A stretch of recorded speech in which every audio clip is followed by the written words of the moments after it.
Hello and welcome back to Bible Wits Bible Corner. Today we're going to be continuing in Joshua chapter 10.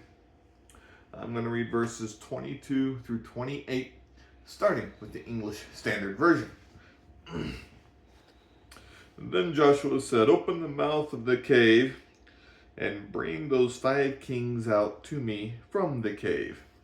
And they did so and brought those 5 kings out to him from the cave, the king of Jerusalem, the king of Hebron, the king of Jarmuth, the king of Lachish, and the king of Eglon.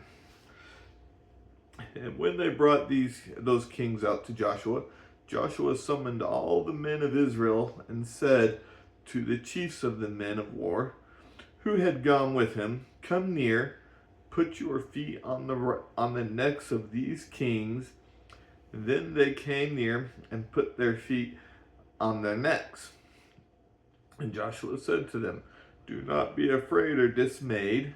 Be strong and courageous, for thus the Lord will do to all your enemies against whom you fight."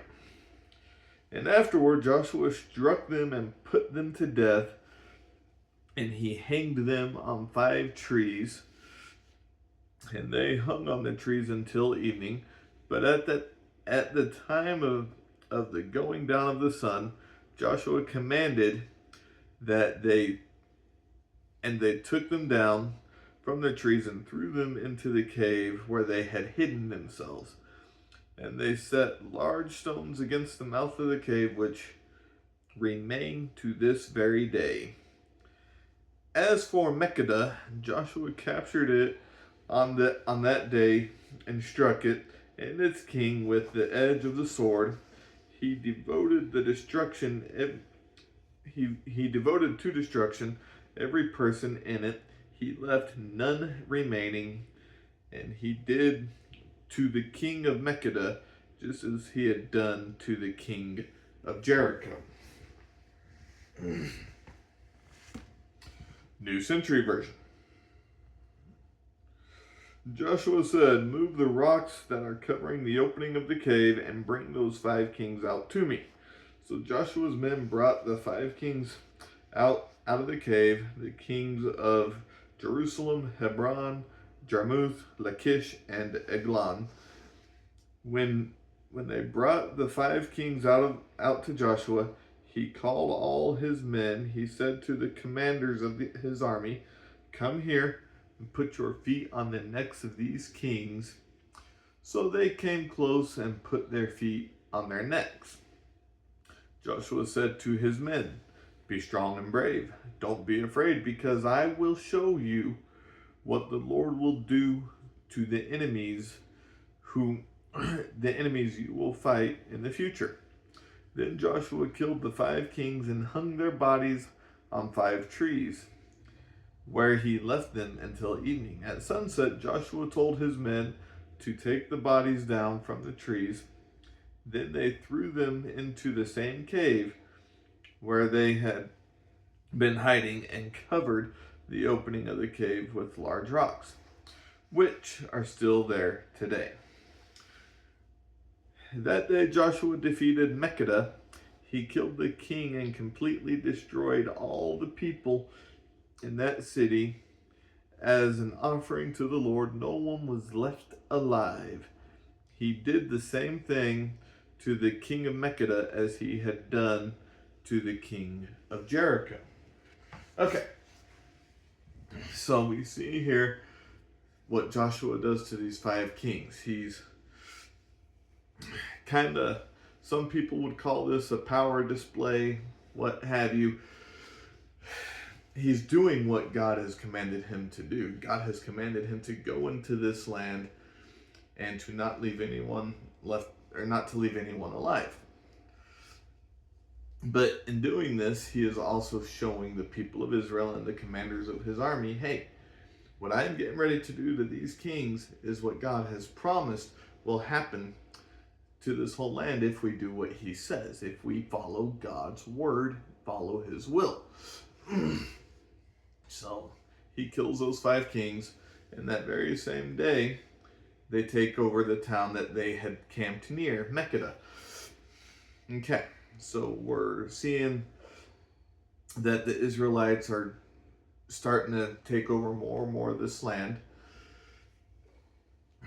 And there's a phrase here, and it's mentioned in another spot as well, if I remember right, in the book of Joshua. Be strong, and depending on what translation you use, be strong and brave, be strong and courageous, do not be afraid.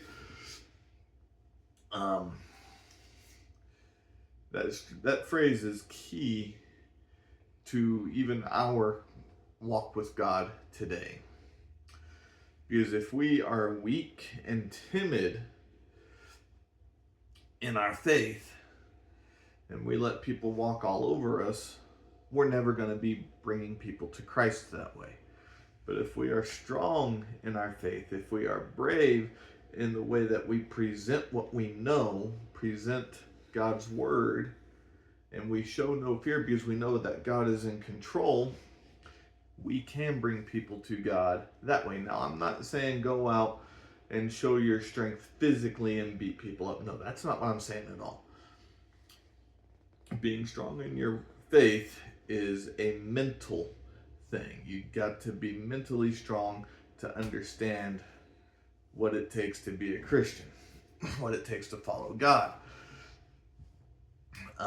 So with all of that, the brave or the courageous, a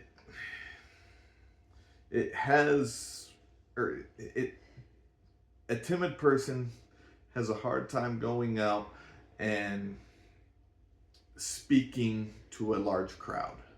A timid person likes to, and not all timid people are like this, and I know that. I'm just speaking from experience of what I have seen and my own personal experience of being a very timid person when I was a young Christian. That we like to hide in corners. We'd like to say, you go out and you do that. You're better at that than I am. That doesn't bring people to Christ. So the courage, the bravery that it takes to step outside of your comfort zone, to speak in public places, to bring people to Christ, that is key. And not fearing what is on earth is key. We are supposed to have a reverential fear of God, which is a fear of respect. We know exactly what God will do to us, can do to us, if we disobey Him. So we have this massive amount of respect, wanting to not disobey God. So that's why we go out and present His word. I hope you find encouragement in this, and I hope you have a wonderful God-centered day. Bye.